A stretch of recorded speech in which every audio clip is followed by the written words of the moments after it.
Bonjour à tous et bienvenue dans cette nouvelle vidéo qui, comme vous l'avez vu, est ma pile à lire du mois de mars. Donc je prévois comme chaque mois de lire des livres, en l'occurrence pas mal de services presse, vous allez voir, c'est ce qui domine cette pile à lire de ce mois de mars. Et puis des thématiques qui rentrent par rapport notamment à mes clubs de lecture, puisque j'en ai deux. Et puis par rapport à les petits challenges que je me lance moi-même, donc vous allez voir tout ça. J'en profite pour vous dire que si vous souhaitez faire une lecture commune, parce que j'en organise deux, j'en organise deux ce mois-ci sur Instagram, n'hésitez pas à venir me suivre sur Instagram, vous m'envoyez un petit message privé et je vous intègre au groupe de lecture. Vous allez voir, c'est très sympa, il n'y a aucune pression, on ne se met pas du tout de deadline, chacune plutôt, parce qu'il y a que des, pour l'instant il n'y a que des filles je crois dans mes groupes, lit à son rythme, parce qu'on n'a pas tout le même rythme de vie, on échange au fur et à mesure. Donc n'hésitez pas si vous voulez me rejoindre pour une lecture commune, si un de ces titres que je vais vous présenter vous intéresse. Donc je vais commencer cette vidéo par vous montrer ma pile à lire de romans perso. Et ensuite ce sera en l'occurrence pas mal de services presse, vous allez voir, qui se sont accumulés parce qu'il y a eu beaucoup de sorties au mois de mars. On commence donc par les trois livres qui sont dans ma pile à lire perso. Alors je vais essayer de lire ce titre là, c'est La fiancée gitane de Carmen Mola, c'est aux éditions donc Actes Sud dans leur collection Babel Noir, c'est leur collection poche. C'est un livre que j'avais eu au salon au quai du Polar, au salon du livre quai du Polar à Lyon. Dédicacé donc par l'auteur. Alors je me rappelle plus si c'était l'an dernier ou il y a 2 ans. Alors sachez que Carmen Mola en fait c'est un pseudonyme déjà, et ce sont 2 hommes si je me trompe pas. Ce sont, voilà c'est ça, alors on ne le dit pas, mais ce sont 2 hommes, 2 écrivains espagnols qui écrivent, voire 3. Je suis sûre qu'ils sont 2, peut-être 3. Bon bref, vous saurez peut-être me dire dans les commentaires. Alors La fiancée gitane, c'est un polar dans lequel on retrouve Elena Blanco qui est enquêtrice. Et en fait elle a un rituel, c'est-à-dire que lorsqu'elle rentre chez elle assez tard, elle observe, elle examine pendant des heures les images d'une caméra de surveillance placée devant son immeuble. Bon, elle a cette espèce de toc qui revient sans cesse.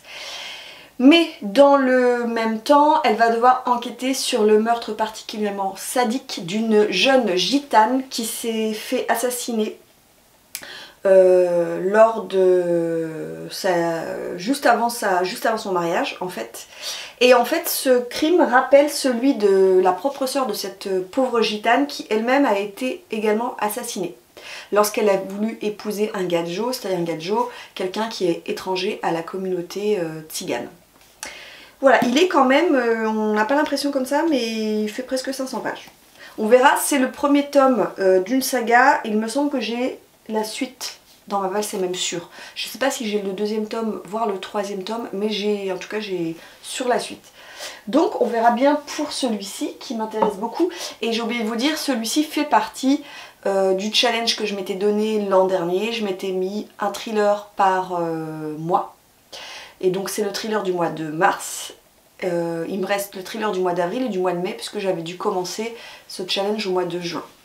Voilà, donc challenge perso.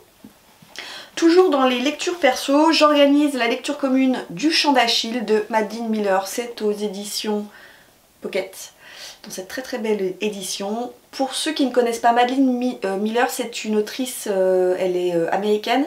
Et en fait, elle a réécrit des grands mythes de la mythologie grecque, notamment Circé et Achille. Vous avez d'ailleurs une intégrale qui est sortie qui regroupe Circé, Achille et une nouvelle qui met en scène je ne sais plus quel personnage de la mythologie grecque. Et donc ici on va bien sûr suivre Patrocle et Achille lors de la guerre de Troie. Il paraît que c'est très beau.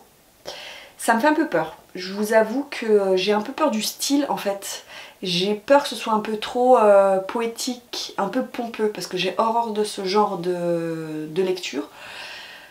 Mais voilà, je voulais proposer celui-ci en lecture commune, et on est déjà quelques-uns, quelques-unes à vouloir le lire, donc il sera lu forcément au mois de mars.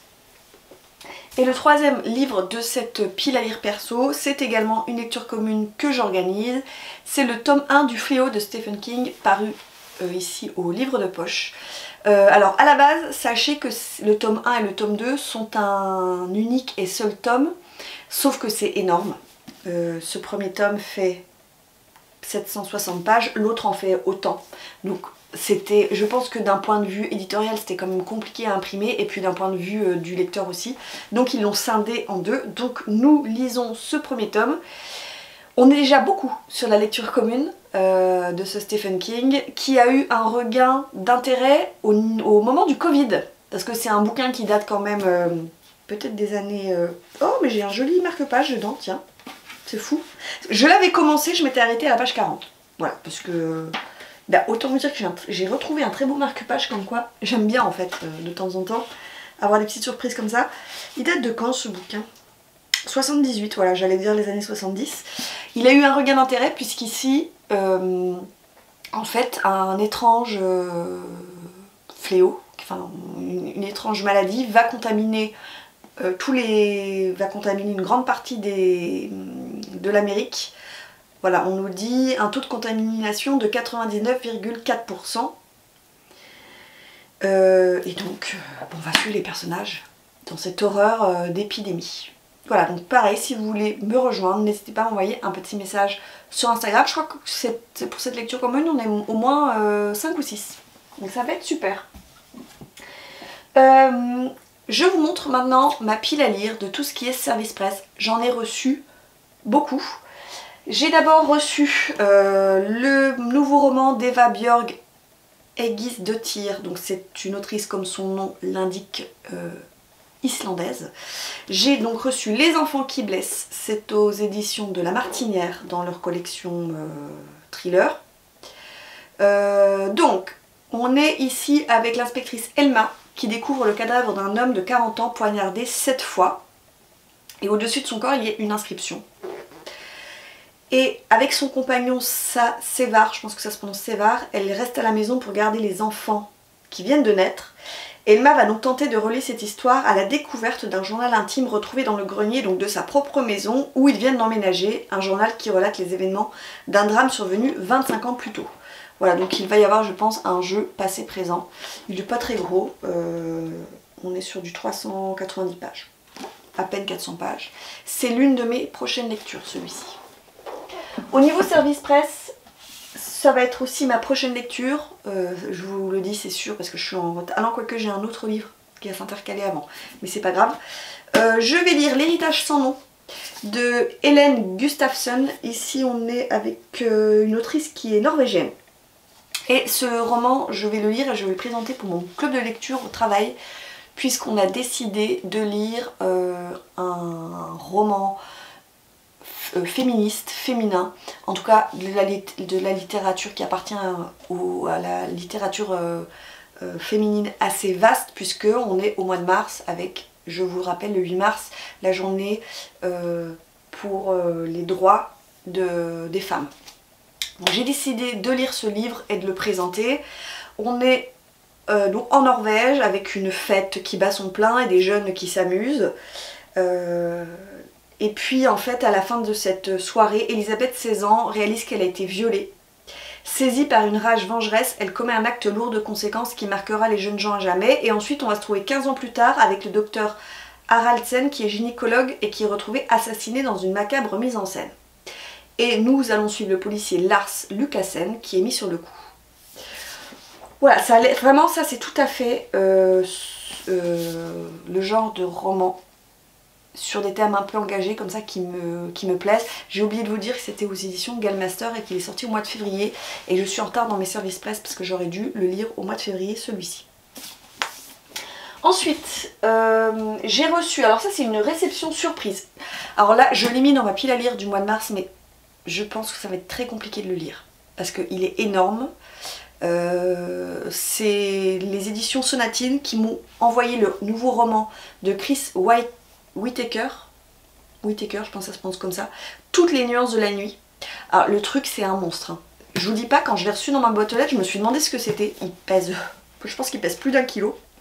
Mais il a l'air génial. Par contre il est très gros. On est sur du... Ouais, on est quand même sur du 820 pages.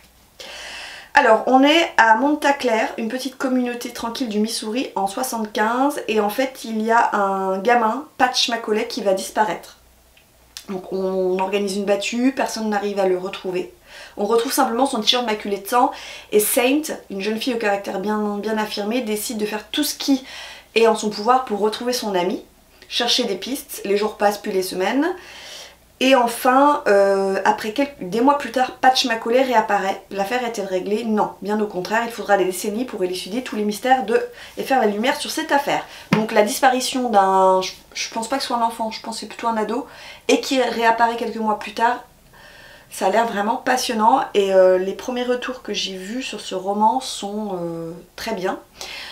L'auteur vient en plus au Quai du Polar, donc c'est vrai que j'aimerais beaucoup le lire pour éventuellement me le faire dédicacer au Quai du Polar et pour en parler à l'auteur, mais je suis pas sûre. C'est vraiment le roman pour lequel j'ai pas trop de certitude. S'il n'est pas lu au mois de mars, il sera lu au mois d'avril. De toute façon, il repartira dans une autre palle. Ce roman-là, je l'ai reçu de la part des éditions Albin Michel. Je vais également, je pense, le présenter pour mon club des lectures de travail, donc comme tout à l'heure avec une thématique féministe, puisque c'est le cercle de Lady Tan de Lisa Si. Regardez, mais cette beauté, cette couverture, mais alors, ils ont fait un boulot. Et allez, si vous avez l'occasion d'aller en librairie, touchez-le, parce que vous savez, c'est une couverture un peu plastifiée, c'est hyper agréable à toucher, elle est vraiment très belle. On est au 15e siècle dans la Chine, où on dit qu'une femme instruite est une femme inutile, bien sûr, vous voyez comme quoi ça va correspondre parfaitement à mon thème du mois de mars. Pourtant, Tan Yunjan est issue d'une famille puissante, elle va être éduquée par ses grands-parents. D'ailleurs sa grand-mère est l'une des rares femmes médecins du pays, et elle lui enseigne les 4 piliers de la médecine chinoise. Et à 15 ans, la jeune fille est arrachée à sa famille pour bien sûr épouser un homme qui lui a été désigné. Sauf qu'elle va se voir condamnée à son seul rôle de génitrice, mais cette Lady Tan, je pense, va essayer de s'affranchir de sa condition de femme, qui plus est au 15e siècle. Donc ça a l'air passionnant parce que ça a l'air d'être un roman engagé, féministe, et qui plus est un roman historique en Chine. Donc ça m'intéresse énormément. Et il n'est pas très gros. Celui-ci, quand je l'ai reçu, autant vous dire que j'ai poussé un petit cri de joie. C'est le nouveau Stephen King qui s'intitule Plus noir que noir, toujours aux éditions Albin Michel. Ils ont fait également un travail de dingue avec cette couverture. Si vous voyez, là il y a un crocodile ou un alligator, je ne sais pas, qui continue d'ailleurs. Voilà, ça fait une jaquette, c'est vraiment très beau. Les éditions Albin Michel, ils nous font des livres de Stephen King de plus en plus beaux. Donc mon auteur chouchou... Attention, nous sommes ici dans un recueil de nouvelles. Donc moi ça me gêne pas du tout parce que j'aime tout ce que fait Stephen King, même le pire roman qu'il ait pu écrire, j'aime. Enfin, je suis pas du tout objective dans mes avis, mais là vous le savez. Alors, nous avons des nouvelles, combien y en a-t-il? J'ai tellement hâte de lire. 1, 2, 3, 4, 5, 6, 7, 8, 9, 10, 11. Il y en a 12. 12 nouvelles pour un total de 550 pages. Donc je vous en parle très vite. Et le dernier roman que j'ai mis, alors pas tout à fait dernier roman, l'avant-dernier roman que j'ai mis dans cette pile à lire, c'est La Cité des Marches de Robert Jackson Bennett. Donc c'est le tome 3 de la saga Les Cités Divines. J'ai lu le tome 2 au mois de décembre, me semble-t-il. Donc toujours dans cette magnifique édition hardback. C'est chez Albin Michel Imaginaire. Alors ce qui est intéressant, c'est qu'en fait les 3 livres sont dans le même univers. Donc en fait c'est un univers qui tend sur, j'ai envie de dire, un univers un peu indien, indien d'Inde, parce qu'on est avec oui, un univers qui est vraiment qui est plongé dans ce monde-là, où en fait on a banni tous les dieux, toute religion a été bannie. Et en fait vous avez je crois que c'était une île à la base qui était asservie et qui s'est retournée contre le continent et qui a asservi le continent. Donc c'est un peu l'inverse de ce qui se passe d'habitude dans la réalité depuis des siècles, et donc on n'a plus le droit de pratiquer sa religion, et toutes les mentions de Dieu qui créaient des miracles, parce que les dieux étaient vraiment incarnés, créaient des miracles, etc. Tout ça, ça a été banni. Et donc ce qui est intéressant, c'est que on est dans les 3 tomes, on est dans le même univers, mais on ne suit pas le même personnage. Donc le premier personnage, on était avec... c'était pas une ministre, je me rappelle plus. Il y avait une ministre, il y avait une policière, et là on est avec un personnage qu'on découvre dans le 2e tome. Voilà, donc j'ai hâte aussi de terminer cette saga parce que Robert Jackson Bennett, comment vous dire que c'est un auteur que j'aime beaucoup. Alors je vous ai dit que c'était pas le dernier tome parce que s'ajoutera à cette pile à lire déjà conséquente le livre qui va être tiré par Séverine de Il est bien ce livre pour la nuit du hasard, et elle tire le numéro du livre le 8 février, le samedi 8 février si mes souvenirs sont bons, donc j'ajouterai également donc ce livre là, sachant que ce sera un thriller, un polar, puisque pour la pile à lire de la nuit du hasard je n'avais mis que des polars, que des thrillers, donc j'attends bien sûr que Séverine tire le numéro pour pouvoir ajouter le livre à cette pile à lire qui est déjà bien conséquente. Voilà, comme je vous l'ai dit en début de vidéo, n'hésitez pas à me dire si certains livres vous ont plu, si vous les avez lus, si vous ne les avez pas aimés, si vous comptez les lire, si ça vous intéresse éventuellement aussi de les lire avec moi. Ça se passe sur Instagram, je vous laisse regarder en barre d'infos, je vous mets tous les liens, c'est assez facile. Je vous dis à bientôt pour une prochaine vidéo qui sera, je pense, un book haul, même si je vous ai déjà dévoilé, là je vous ai un peu spoilé sur le book haul qui s'annonce, j'ai des choses à vous montrer quand même, donc ce sera un petit book haul. Je vous souhaite de faire de très très belles lectures et je vous dis à bientôt pour une nouvelle vidéo. Ciao!